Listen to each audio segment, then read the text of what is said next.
నమస్తే మిత్రులారా, నేను మీ శ్రీనివాస్ చౌహాన్ అడ్వకేట్.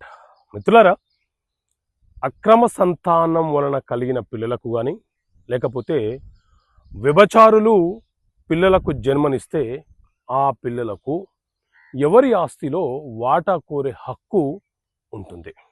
సో మిత్రులారా, మన దేశంలో హిందూ వారసత్వపు చట్టం 1956 అమలు ఉన్నది.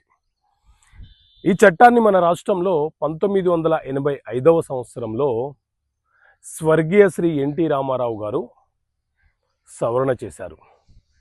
ఆ తర్వాత 2005వ సంవత్సరంలో కూడా ఈ చట్టం సవరణ చేయబడింది. అయితే ఈ చట్టంలోని సెక్షన్ 3లో అనేక రకాల అంశాలను వివరణ ఇవ్వడము, నిర్వచనం చేయడం అనేది జరిగింది. సో ఈ చట్టంలోని సెక్షన్ 3J అనే ఒక సబ్సెక్షన్లో చాలా స్పష్టంగా వివరణ ఏమని ఇచ్చారంటే,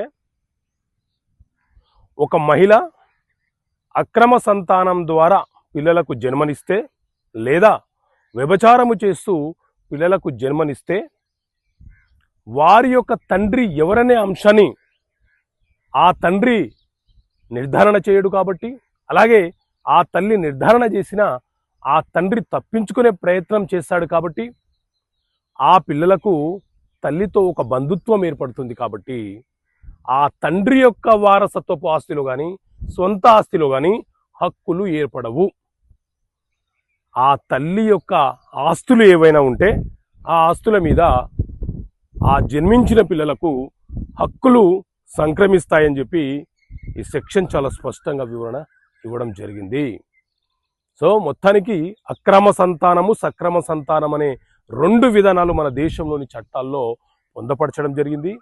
అక్రమ సంతానం ద్వారా కలిగిన పిల్లలకు తండ్రి ఆస్తిలో వారసత్వపు హక్కులు కానీ లేకపోతే ఆ తండ్రి సంపాదించిన ఆస్తులపైన హక్కులు కానీ ఏర్పడవు. తల్లి యొక్క ఆస్తుల మీద మాత్రమే హక్కులు వస్తాయి. ఓకే మిత్రులారా, థ్యాంక్ యూ. జై హింద్.